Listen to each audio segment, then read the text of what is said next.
అలరి టీవీ ప్రేక్షక మహాశైలకు శుభోదయం, స్వాగతం, సుస్వాగతం. ఆధ్యాత్మిక భక్తి ప్రవచనాలలో భాగంగా సజ్జన సాంగత్యం. మనం ఈరోజు సోమవారం కనుక మనము ఆ శివ మహత్యముల గురించి, శివ లీలల గురించి మనం చెప్పుకుందాం.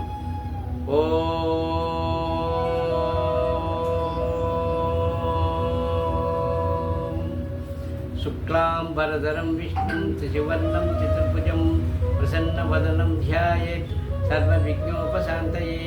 అగజాననా పద్మార్కం గజాననామహర్నిశం అనేకదంతం భక్తానాం ఏకదంతం ఉపాస్మహే.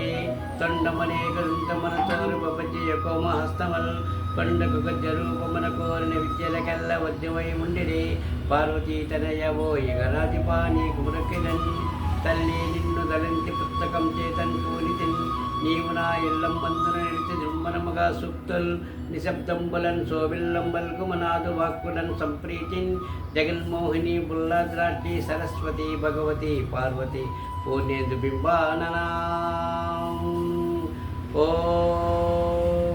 యవ్వనికి జనించు జగమెవ్వని లోపల నుండు నీలమై యవ్వని ఇంద్రుడెందు పరమేశ్వరుడెవ్వడు మూల కారణం ఎవ్వడనాది మధ్యముడెవ్వడు సర్వముతాని అయిన వాడెవ్వడు వాని ఆత్మభౌ.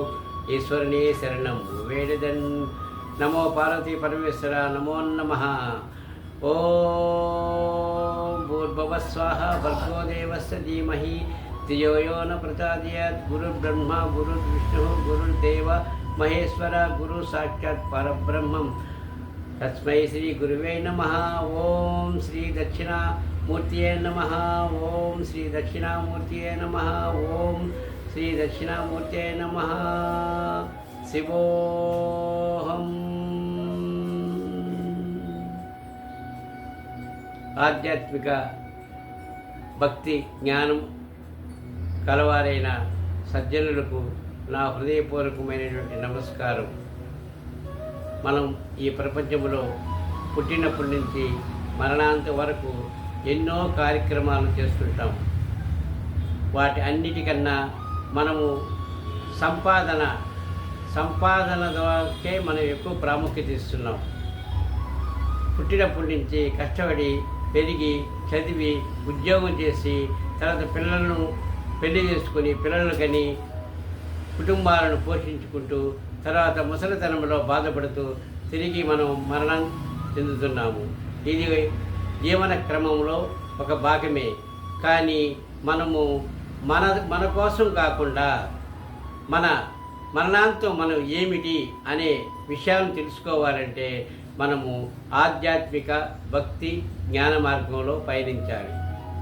అందుకు గురువుల యొక్క ఆశ్రయం పొందాలి. గురువుల ద్వారా మనం భగవంతుని చేరుకోవచ్చు. మనకు జన్మనిచ్చిన తల్లి మొదటి గురువు అయితే ఈ లోకాన్ని చూపించేవాడు తండ్రి రెండవ గురువు. తర్వాత మనకు జ్ఞానం కలిగించేవాడు మూడవ గురువు. ఆఖరున భగవంతుడు ఇలా ఉంటాడు అని చూపించేవాడు గురువు, సద్గురువు. మన భారతదేశము పవిత్రమైనది, ఆధ్యాత్మికమైన దివ్యక్షేత్రం. ఇచ్చట ఎందరో గురువులు మహనీయులు వేల సంఖ్యలో ఉద్భవించి మన ప్రజలను సత్య మార్గంలో నడిపించారు. వారిని మనం ఆదర్శంగా తీసుకుని వారి అడుగుజాడలలో మనం ప్రయాణించాలి. అదే సనాతన ధర్మం.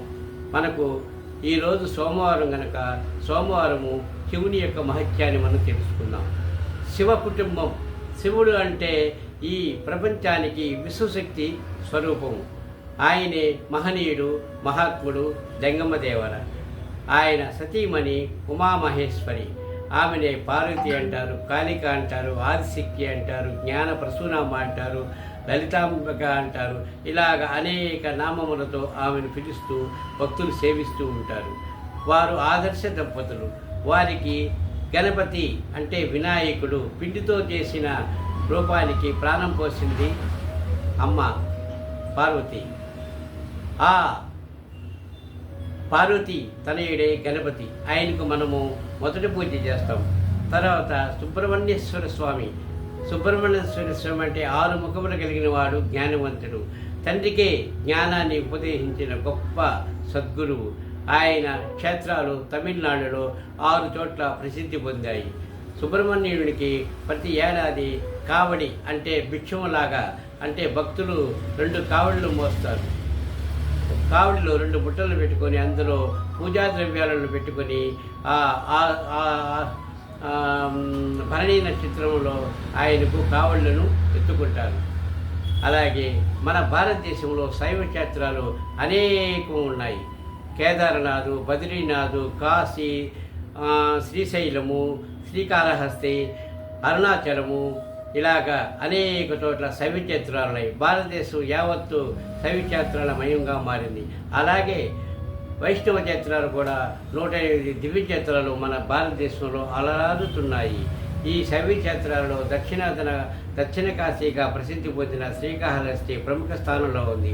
ఇక్కడ మూగ జీవులు అంటే మాటల రాని ప్రాణులు, హస్తము అంటే ఏనుగు, సాలెపురుగు, తర్వాత పాము, ఈ మూడు భక్తితో శివుని ఆరాధించి ముక్తిని పొందాయి.